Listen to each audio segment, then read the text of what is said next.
On croit souvent que le désir est libre, qu'il naît spontanément, comme une étincelle dans l'esprit, comme une pulsion purement animale. Mais arrête-toi un instant et demande-toi qui contrôle vraiment ta libido. Est-ce ton cerveau? Tes hormones? Ou bien une main invisible, beaucoup plus froide, beaucoup plus calculatrice? Parce que oui, la libido, ce n'est pas qu'une question de sexe. C'est une question de pouvoir. D'abord, il y a les hormones. Testostérone, estrogène, dopamine, ocytocine, un cocktail chimique qui décide, à ta place, de qui t'attire et pourquoi. Ton libre arbitre amoureux. C'est surtout un laboratoire interne qui libère une molécule au bon moment. La dopamine, par exemple, la même molécule qui t'accroche à Netflix, au sucre, ou à ton smartphone. L'ocytocine, le soi-disant hormone de l'amour. Mais en réalité, c'est une colle chimique, elle t'attache à quelqu'un, à un groupe, à une marque. Oui, une marque. Parce que certains marketeurs savent déjà comment exploiter ces mécanismes. Alors, est-ce toi qui désires? Ou est-ce ton corps, câblé comme une marionnette biologique? Et puis il y a le marketing. Ne te fais pas d'illusions, la publicité est une immense machine érotique. Pourquoi les voitures sont-elles vendues avec des mannequins à moitié nus? Pourquoi le rouge à lèvres est-il associé à la séduction? Pourquoi même une bouteille d'eau doit paraître désirable? Parce que le sexe, c'est l'énergie nucléaire du capitalisme.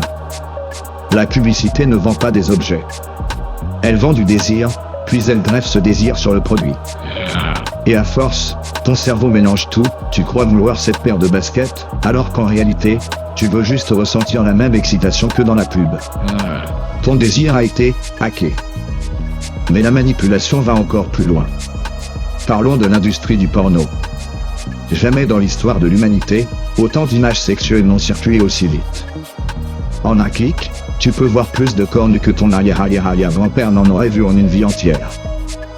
Et ça, ce n'est pas sans conséquence. Ton cerveau est bombardé, surstimulé. Tes attentes changent, tes fantasmes mutent, tes relations réelles en souffrent.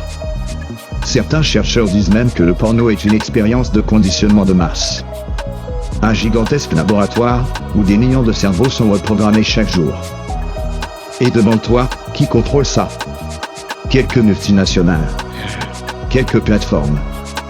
Qui décide des tendances, des catégories mises en avant, des fantasmes normalisés, et de ceux qui disparaissent. La question n'est plus qu'est-ce qui t'excite, mais plutôt, qu'est-ce qu'on t'a appris à trouver excitant? Alors voilà la vérité dérangeante, ton désir n'est pas neutre. Il est dirigé, orienté, parfois même imposé. Par tes hormones, par le marketing, par l'industrie du porno, et par la société elle-même. Les religions l'ont bien compris depuis longtemps. Réguler la sexualité, c'est réguler les âmes. Le politique aussi, canaliser le désir, c'est canaliser la révolte. Et aujourd'hui, nous vivons dans une société hypersexualisée, mais paradoxalement frustrée. On nous vend du sexe partout, mais on nous l'interdit en même temps. C'est le désir, comme instrument de contrôle. Alors, qui contrôle ta libido? Est-ce toi? Ou bien ton cerveau chimique? Ou bien, ces corporations invisibles qui orientent les fantasmes comme on déplace des pions sur un échiquier? La libido, c'est une force brute. Une énergie. Et comme toute énergie, il y a toujours quelqu'un qui cherche à la capter, à la détourner, à l'exploiter. Alors la prochaine fois que tu ressens un désir, pose-toi la question, est-ce vraiment ton désir? Ou est-ce qu'on l'a installé là, dans ton esprit, comme un virus, comme un programme secret?